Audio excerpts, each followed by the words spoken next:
Nous allons lire donc ce Shabbat, la parashat Chayei Sarah, et on sait que ce Shabbat aussi, c'est le Shabbat où on va bénir le mois de Kislev, Shabbat Mevarchim. Donc cette parashat Chayei Sarah commence par la vie de Sarah et on sait que tout le contenu, eh bien, c'est la mort de Sarah, son enterrement, etc. Et nos sages nous disent que tzadikim, bemitatam, que ruim, chayim, que les justes dans leur mort sont appelés vivants parce que, bien, il y a la transmission, on va se servir de toute la vie de Sarah avec Abraham et de tout ce qu'ils nous ont transmis. Donc, c'est vrai que ça petira, mais c'est vivant, son enseignement est vivant. Alors, la parashat Chayei Sarah, bien sûr, donc la mort de Sarah, son enterrement, etc. Et aussi le mariage. On parle aussi longuement du mariage, bien sûr, de Yitzhak avec Rivka. Mais moi, je vais m'arrêter dans cette étude sur un passage de la paracha qui nous dit Avram Zaken, Baba Yamim et Hachem Berar Avram Bakol. Donc, Avram était vieux Zaken, avancé dans les jours. Il avançait en âge, c'est sur ça qu'on va bien essayer de comprendre ce que ça veut dire. Et Dieu a béni Abraham de tout Bakol. On sait que Bakol, c'est bien sûr la guématria de Ben et 52. Et donc, maintenant, Abraham doit penser à marier son fils, comme le Rajbam va nous expliquer aussi dans ce sens-là. Donc, quel est le sens de cette expression selon laquelle Abraham Baba Yamim? La plupart des commentateurs bibliques expliquent simplement qu'Abraham, eh ben, quand on dit j'avance en âge, ben, ça veut dire on a vieilli, on a accumulé les jours. Alors, dans ces cas-là, c'est vrai que le passouk, il y a une répétition. Si tu dis ce zaken, zaken, ça veut dire vieux. Donc, alors, c'est sûr qu'il a avancé dans les jours. On sait que la Torah, elle est précise. Il n'y a pas de, il n'y a pas de répétition, il n'y a pas de redondance. Donc, chaque mot, chaque virgule, chaque espace, c'est pour nous donner, bien sûr, un enseignement. Alors, et c'est vrai aussi que si on regarde dans la parashat Vayera, au moment où les anges sont venus chez Abraham et Sarah, là aussi, on nous dit, Abraham et Sarah, Ba'im Bayamim. Ils étaient vieux. C'était avancé en âge, avancé dans les jours, ils étaient vieux. Donc, et d'ailleurs, après, on nous précise que la période des femmes euh, pour avoir un enfant avait cessé pour Sarah. D'accord. Après, il y a eu un miracle, effectivement, elle est devenue Nida. Et donc, ce verset décrit Abraham et Sarah âgés. Donc, ils étaient âgés de 99, 89 ans, un an avant la naissance de leur fils Yitzhak. Donc, dans cette paracha de Vayera, on nous dit, voilà, on nous décrit comme des personnes qui sont d'âge mûr, d'accord? Et dans le verset de la paracha de Sarah, on nous redit, comme on a dit au début, Avraham Zaken Baba Yamim. On sait que Avraham, il a vécu plus de 40 ans après la mort de Sarah. Et donc, Yitzhak s'était marié. Donc, pourquoi soudainement la Torah répète à nouveau Avram Zaken, Baba Yamim, plus de 40 ans après? On peut se dire qu'il est évident que depuis l'histoire avec les Malachim, donc Avram, il n'a pas rajeuni, il a plutôt vieilli. Donc, comment comprendre euh, c'est sûr que au cours de plus de ces 40 années après la mort de Sarah, Avram a de nouveau vieilli. Alors, c'est vrai que donc le Rajbam, il nous dit que Baba Yami, c'est le petit-fils de Rachi, il nous dit, et ça comprendre, bon, puisque Abraham a eu le srout d'avoir ce fils après tellement et tellement d'années d'attente, alors c'est le moment venu de penser à le marier de son vivant. D'accord? Tous les parents désirent marier leurs enfants de leur vivant. Mais comment comprendre que Baïm, Bayamim, on peut dire aussi, ils sont arrivés à ce moment-là, si on veut voir le pshat, le sens simple. Alors, on pourrait aussi, plutôt, parce que lavo, c'est venir. On pourrait interpréter les mots, ils sont venus dans les jours. C'est-à-dire que Abraham et Sarah sont entrés dans leur jour, permettant aux jours et à leur expérience de complètement les englober jusqu'au plus profond de leur être. Ils se sont donnés chaque jour corps et âme. D'ailleurs, on nous dit les âmes que Sarah a faites, qu'elle a ramenées sous l'aile de la Shrina, au monothéisme, Abraham de même pour les hommes. Donc, chaque jour était un investissement particulier. Ils étaient complètement immergés dans chaque jour. Donc, ils ont vécu une vie pleine euh, chaque jour qui passait. Alors, on pourrait se dire, et on voit autour de nous, que beaucoup ont du mal à rentrer dans leur vie. Que ce soit même des adolescents, des gens qui ne sont pas tellement âgés, hein, qui ont la trentaine, la quarantaine, qui ont du mal à rentrer dans leur vie et avec une présence totale de l'esprit, de leur cœur, de leur corps, de se passionner par quelque chose. Et souvent, quand on parle avec des jeunes, on sent qu'ils sont blasés. On leur propose une nouvelle, de faire quelque chose de nouveau.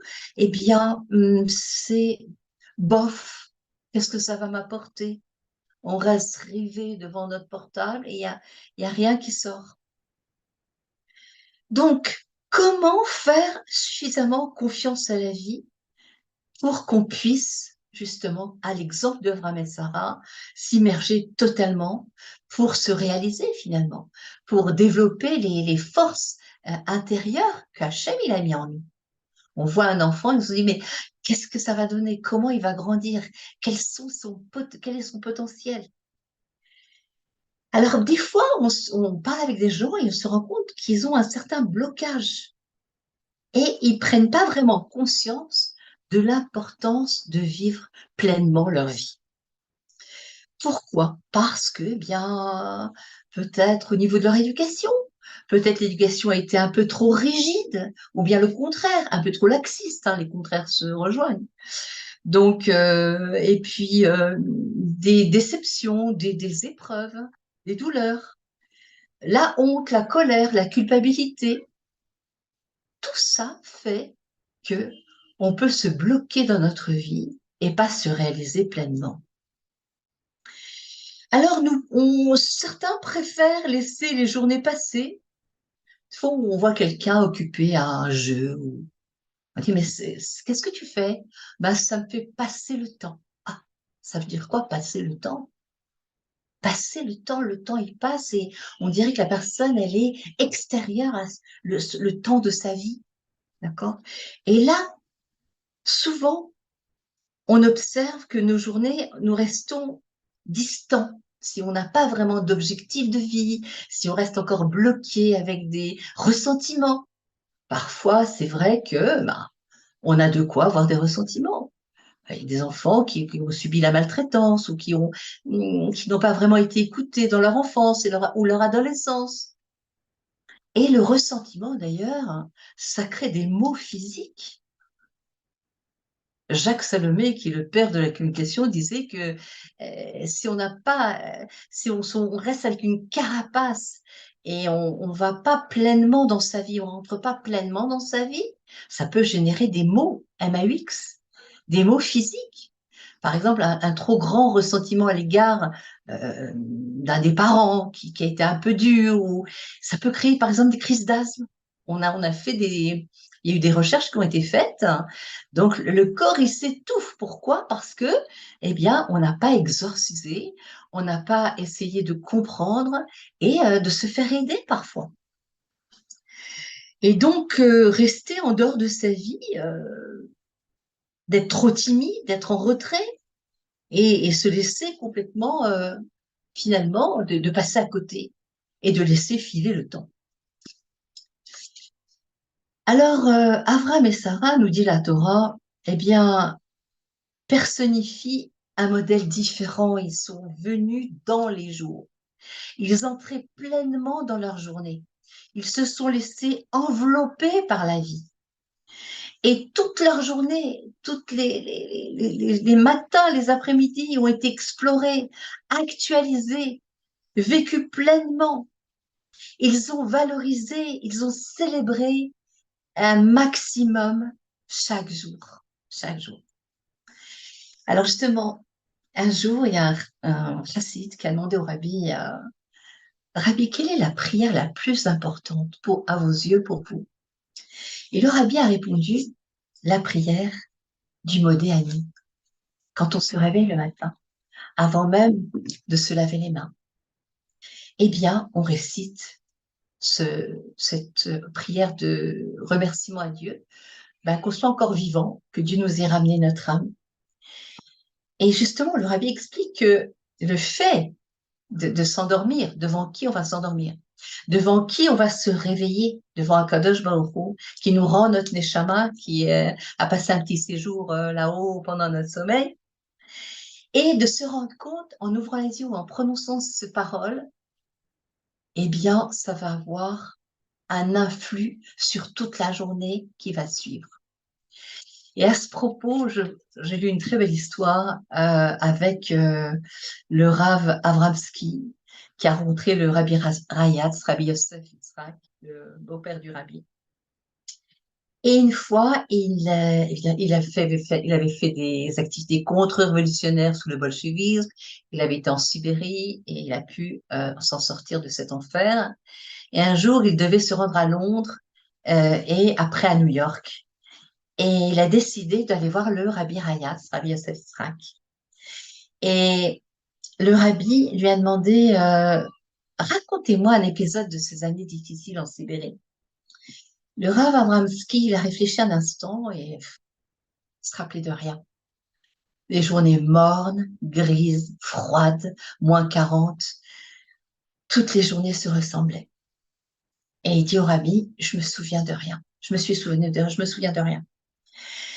Et lorsqu'il a quitté le bureau du Rabbi Rayatz, tout d'un coup, le Rav a dit, oh, je me souviens.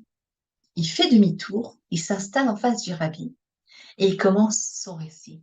Et il lui dit, après quelques jours en Sibérie, j'étais tellement découragée, profondément déprimée, sans téphilin, sans tzitzit, sans Shabbat, sans nourriture cachère. Je me sentais telle une bête sauvage. Quelle différence y a-t-il entre elle et moi? Une telle vie n'avait aucun sens. Puis un jour, une idée m'est venue à l'esprit. Toutes ces réflexions, finalement, ne faisaient que me désespérer, me faisaient que me diriger vers le désespoir. Alors je me suis dit, oui, les Russes pouvaient me prendre mes téphilines, mes tzitzit, tout autre signe qui s'apparente au judaïsme. Mais en revanche, ils ne pourraient jamais me prendre le Modéani. Je te rends grâce, roi qui possède la vie, qui est immuable, car tu m'as restitué mon âme avec miséricorde. Grande est ta confiance. Alors, le Rav dit au Rabbi, cette prise de conscience m'a insufflé une âme nouvelle. J'ai retrouvé mes esprits, mes forces et mon service pour Akadosh Baruch Hu. Alors, le Rabbi Rayatz a écouté ce récit avec beaucoup d'attention. Des larmes ont coulé sur ses joues. Et quand le Rav Avramsky a fini son récit, le Rabbi Rayatz lui dit, vous vouliez me priver de cela. Donc on comprend maintenant la réponse du Rabbi au Rassi qui lui dit, pour moi, la prière la plus importante, c'est le Modéani. Parce que ça va être le moteur. C'est ça qui va nous donner l'impulsion pour se lever avec zèle pour servir à Kadosh Baruch Hu. Alors, Avram et Sarah, on voit toute leur vie avaient vécu finalement ont eu d'énormes bénédictions, ont bénéficié de miracles. Ils ont aussi eu des souffrances, 10 épreuves que Abraham a traversées. Sarah et Abraham ont attendu la majeure partie de leur vie un enfant. Sarah a été enlevée 2 fois par de puissants monarques. Abraham et Sarah ont voyagé seuls dans un voyage et qui les a obligés à tenir tête à tout ce monde païen qui croyait dans les idoles. Pourtant, à travers tout cela, le positif comme le difficile, le joyeux comme le douloureux, ils se sont permis de ressentir les vibrations de la vie dans sa totalité. Ils ont été présents tout au long de leur vie. Ils ne sont pas retirés dans un cocon, ils ne sont pas détachés, se sont mis une carapace. Eh bien, ils ont agi avec courage, avec une foi inébranlable en Akadosh Baruch Hu. Alors, il est plus sûr d'entrer dans notre vie à mi-chemin, de créer une frontière entre nous et les expériences. Comme ça fait pas mal. On relègue ça dans l'inconscient. Pas de chagrin, pas de douleur, pas de larmes. Et donc, cela peut se faire au prix de la vie, de nous priver d'une vie joyeuse, exubérante, d'avoir de la hitlahavut, comme on dit en hébreu, d'être passionné. Et Avram et Sarah, dans un sens, ils ont conservé, si on peut dire, l'innocence des enfants. Parce que si on observe les enfants, eh bien, les enfants n'aiment pas ce qui est fragmenté. Un enfant, il rentre pleinement, complètement dans quelque chose avec tout leur sens de la curiosité, de la confiance, de la présence d'esprit. Et ils ont cette passion quand quelque chose les intéresse, ils se donnent pleinement. Et justement, quelqu'un disait que finalement, il y a 3 types de personnes.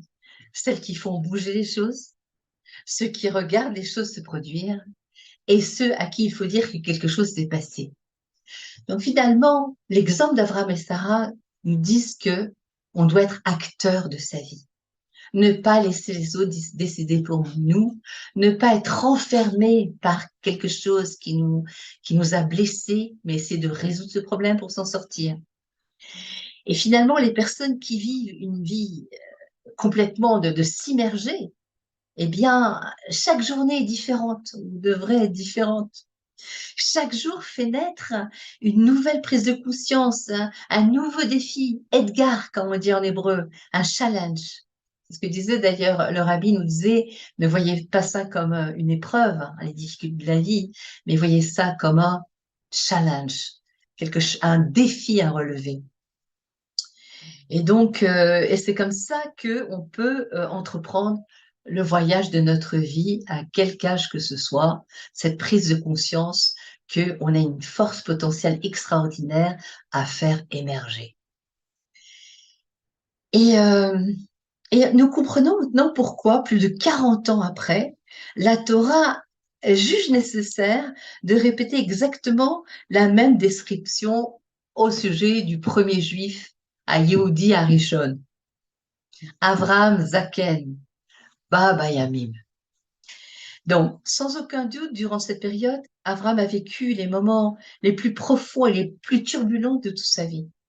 Et après avoir attendu des décennies, eh bien, il a eu la chance que Dieu l'a exaucé dans les prières. Il a eu Yitzhak Avinu, qui a poursuivi la révolution de Hashem Echad, du monothéisme à répandre dans le monde. Et pendant cette période, justement, il y a eu la Hakeda. Abraham se voyait sur le point de sacrifier son fils. Ce n'est qu'au dernier moment que Dieu lui a dit de retirer ses mains du garçon, de l'homme, c'est 37 ans, hein, et de le laisser vivre. Comment est-ce qu'un père pouvait réagir à ce moment-là? D'accord? Surtout que c'était vraiment ce sur quoi Abraham a combattu toute sa vie. Parce que les offrandes au Moloch, à l'idole, étaient monnaie courante. Les gens, à l'époque d'Abraham, sacrifiaient leur fils, ils le faisaient passer entre les flammes et sacrifiaient à l'idole. Et donc, et finalement, au cours de ces années, la personne qui l'a accompagné à tout moment, la compagne de sa vie, est décédée. Sarah a marché aux côtés d'Abraham Avinu pendant près d'un siècle. Leurs vies ont fusionné en une parfaite unité. Ils faisaient vraiment un. Sa mort a dû être une perte inimaginable pour Abraham. On pourrait penser qu'à ce stade, Abraham se serait un petit peu, comment dirais-je, enfermé, recroquevillé dans sa souffrance, se détacher pour justement essayer de ne pas souffrir. Et donc, on voit que finalement, pas du tout. Et on voit que, on observe justement que toutes ces années passées à vivre la vie avec toutes ces pressions, ces luttes, eh bien, Abraham, justement, il a continué jusqu'à la fin de sa vie à construire, à fonder un nouveau foyer, d'accord? Et finalement, il a pu se réaliser pleinement dans la mission que Dieu lui avait confiée. Et justement, c'est ce que la Torah nous dit, le courage d'Abraham qui a duré jusqu'à la fin. Abraham Zaken, il est venu Baba Yamim. Même veuf, Abraham ne s'est pas détaché de la vie. Il a respiré avec toute sa majesté, son drame, sa joie, sa douleur. Et sur les traits de son visage, eh bien, il portait le souvenir de chaque rencontre, chaque relation, chaque expérience. C'est ce que nous appelons vivre. Acquérir le courage de ne faire qu'un avec la vie, de la ressentir, de l'aimer, de la posséder et de remercier à chacun, puisque Yehudi, Léodot, c'est de remercier Akadosh Baruch Hu. Abraham croyait que finalement, souvent les gens qui souffrent, ils sont un petit peu cyniques. Ils sont un petit peu comme ils souffrent, alors c'est une façon de se protéger. Ils ont un certain cynisme, ils se détachent. Et finalement, euh, pour justement se protéger, se préserver. Mais jusqu'à son dernier souffle, le fondateur de la foi juive se réveillait chaque matin et disait: aujourd'hui, je vivrai pleinement ma vie. Mon cœur et mon âme s'immergeront pleinement dans le voyage de la vie aujourd'hui, et je donnerai le maximum pour la mission que Dieu m'a confiée à moi et pour cette journée. Lorsqu'on vit de cette manière, comme le poursuit le verset, eh bien, on est comme un Kéli. Ça veut dire on a le réceptacle pour recevoir les bénédictions d'Akadosh Baruch Hu.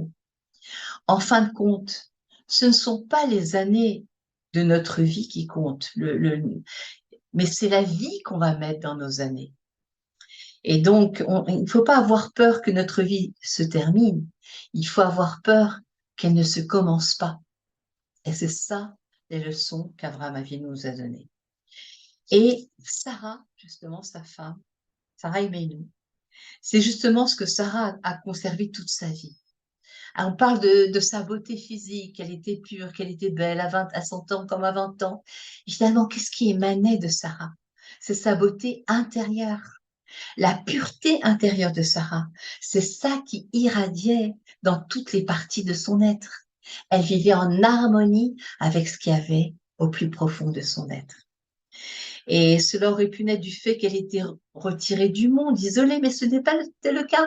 Elle était dans le monde, elle agissait dans le monde, elle rassemblait les femmes pour leur parler qu'il y avait Hachem Echad, le monothéisme, et d'une manière complètement kadosh et complètement immergée dans sa vie. Non seulement son âme, sa vie spirituelle, mais également sa vie physique exprimait cela, finalement, cette dvécoute. Dvécoute, on traduit aussi par attachement, puisque d'éveil, mais c'est aussi extase, c'est-à-dire que c'est des moments où elle était complètement reliée avec Akadosh Baruch Hu. Et son corps, est-ce qu'il avait vieilli? Mais oui, en fait, parce que le rabbi souligne justement le fait que dans la paracha de la semaine passée, Vaïra, la Torah nous décrit que Sarah a vieilli au point justement de ne plus pouvoir faire des enfants, enfanter. Et puis, miraculeusement, elle donne naissance à Yitzhak. Donc, c'est sûr que Sarah avait changé avec l'âge, comme tout le monde. Et finalement, ces changements qui jalonnent notre vie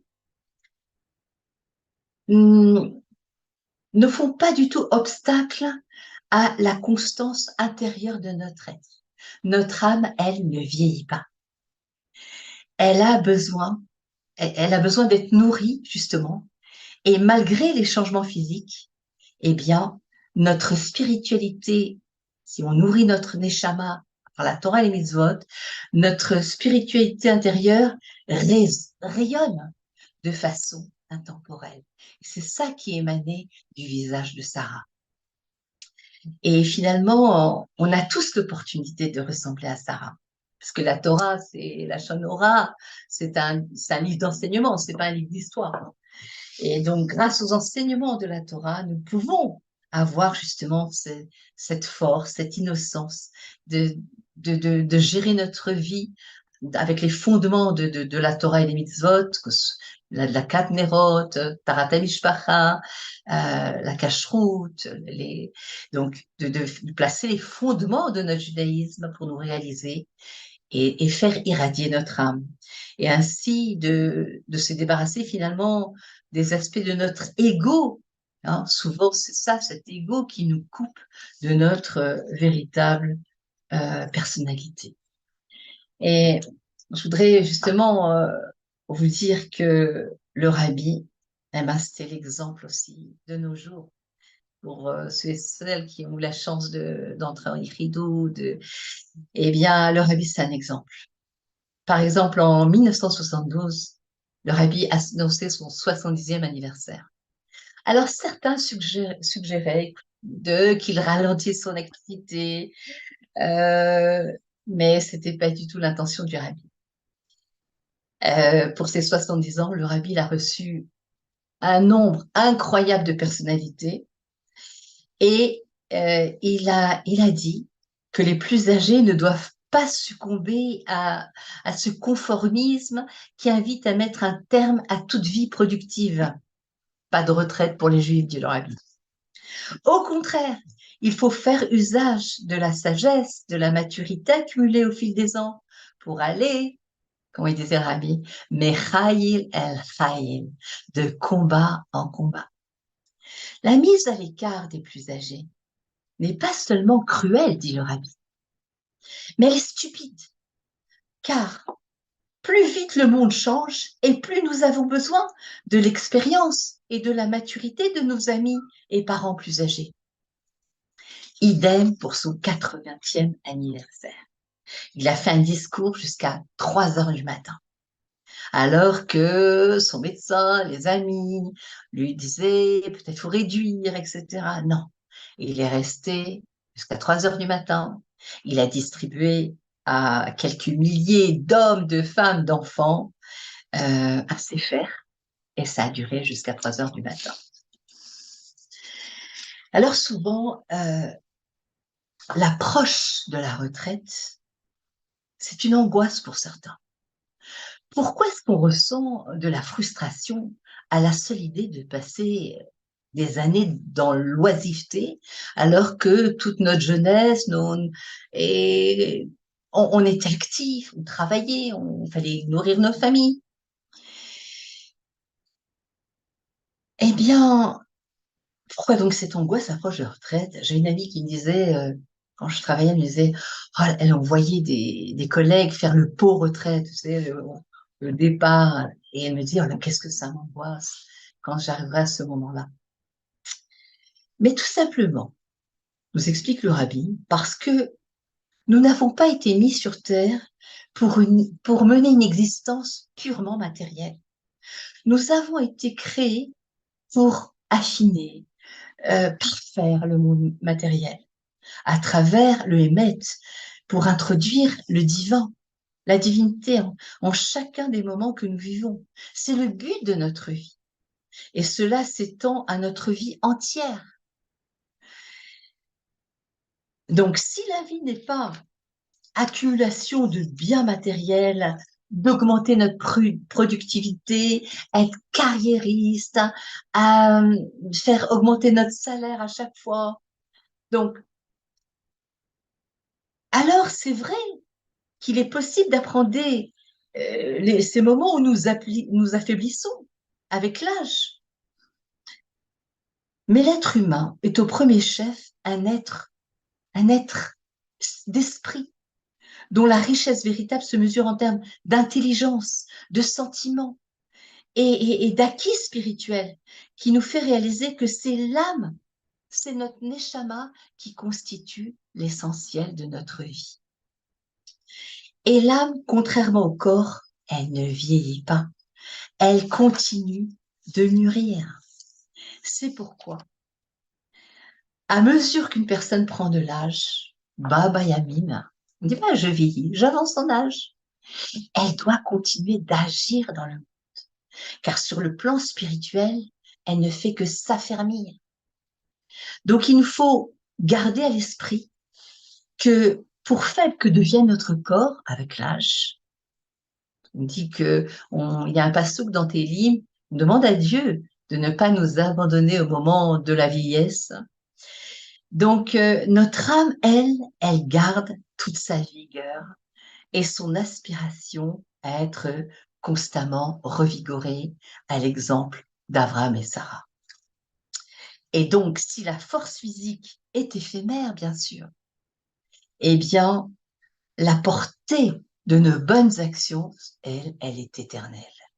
Et il faut savoir que chaque bonne action, même la plus petite qui soit, eh bien, affecte en définitive le monde entier.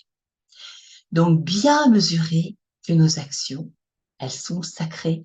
Lorsqu'on va s'attacher avec un Kadosh Baruch Hu qui est au-dessus du Seder Hashtalshelut, au-dessus de la nature, ça nous donne une force extraordinaire, mais qui parfois n'est pas exploitée. Donc, à nous d'enlever ces carapaces, ce qui nous contraint, cette timidité qui nous freine. Donc, tout cela est à prendre en compte pour sortir de ce qui est un frein pour la réalisation de notre personnalité et pour qu'on serve Dieu du meilleur et qu'on donne le meilleur de nous-mêmes. Donc voilà, à la veille de ce Shabbat, Mevarechim qui se lève, eh bien c'est le mois des lumières, la lumière de Hanouka, où une petite poignée a gagné contre une grande armée. Et on espère que, bien sûr, que nous allons vaincre dans ces moments que nous vivons, on est en plein dedans. On vit l'histoire ici en Israël. On est vraiment, et donc, à nous de jouer, à nous de faire épanouir nos forces qui sont en nous pour justement que Dieu, il nous entende. Comme on disait que, vous savez, à Sdom, il était interdit de faire la charité. Et donc, on nous raconte qu'une jeune fille avait donné à un pauvre. Et donc, ils l'ont supplicié, ils l'ont enduit son corps de miel et des frelons l'ont mangé à petit feu. Et on dit, Zakat Sdom, son cri, il est monté chez Dieu. Donc, nous à nous, Zakat, que le cri de nos enfants, des mères, de tes pères, de tout notre peuple, que ce cri monte vers Dieu. Fasse gagner. Voilà. Amen. Bravo, Amen, bravo, bravo. Et c'est sûr que Dieu, il entend, vraiment. Voilà, Dieu nous entend et qui nous exauce. Amen, amen, amen. Tout de suite, Bezrat Hashem, que ce supplice se termine. Amen, amen, amen. Merci. Razak, Razak, vraiment très, et très. que les otages soient délivrés. Tous les otages. Amen. Que tout le monde rentre à la maison. Amen. Amen. Amen. Merci et à bientôt. Au revoir. Merci beaucoup, Raya, merci beaucoup.